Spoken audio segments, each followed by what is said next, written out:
நீங்கள் பார்த்துக் கொண்டிருப்பது நியூஸ் 21 செய்திகள். தமிழ்நாடு செய்திகளை உடனுக்குடன் தெரிந்து கொள்ள நியூஸ் 21 செய்திகளை பாருங்கள். உண்மை, உழைப்பு, உயர்வு. பொங்கல் தொகுப்புடன் 1000 ரூபாய் வழங்கிட வலியுறுத்தி சிவகங்கையில் தேமுதிகவினர் ஆர்ப்பாட்டம் நடத்தினர். தமிழகத்தில் அரசு சார்பில் வழங்கப்படும் பொங்கல் தொகுப்புடன் 1000 ரூபாய் வழங்கிட வேண்டும். மேலும் அண்ணா பல்கலைக்கழகத்தில் மாணவிகளுக்கு எதிரான பாலியல் வன்கொடுமையை கண்டித்தும் தமிழகத்தில் மாணவிகள் மற்றும் பெண்களுக்கு உரிய பாதுகாப்பை உறுதி செய்திட வேண்டும்.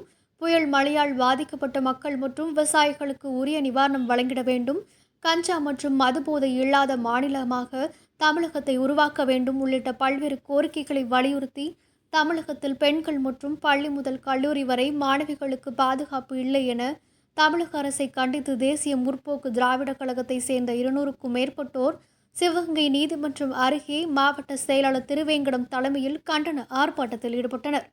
நிகழ்ச்சியில் மாவட்ட துணை செயலாளர் ஞானமுத்து, மாவட்ட பொருளாளர் அருணா கண்ணன், நகர செயலாளர் தர்மராஜ், அவைத்தலைவர் மாரி, மாவட்ட வழக்கறிஞர் பிரிவு செயலாளர் சவுந்தரராஜன், ஒன்றிய செயலாளர்கள் விஜயமூர்த்தி, தமிழ் முருகன், காந்தி தர்மராமு, சிவா, ஜாபர் அலி, ராமதாஸ், ஏராளமான கழக நிர்வாகிகள் கலந்து கொண்டனர். நியூஸ் 21 செய்திகளுக்காக தினேஷ்குமார்.